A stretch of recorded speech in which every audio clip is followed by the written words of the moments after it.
The channel has started to go inactive, so I'll make a video on the difference between low, mid, and high trucks. So low trucks are really meant for smaller things and smaller and quicker things, like if you're doing a bunch of small gaps just right in a row. Low trucks are good for that. You also get less pop with low trucks, but it also gives you more control. Everything just seems a bit faster and smaller with these.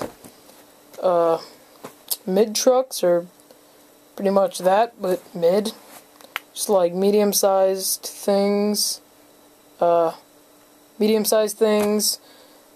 Okay pop, you know what I mean? Like probably 5 or 6 stair would, mid truck would do just dandy.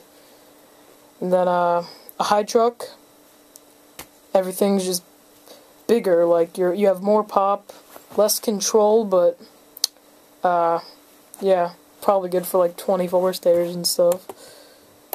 And then, so yeah, it's that easy.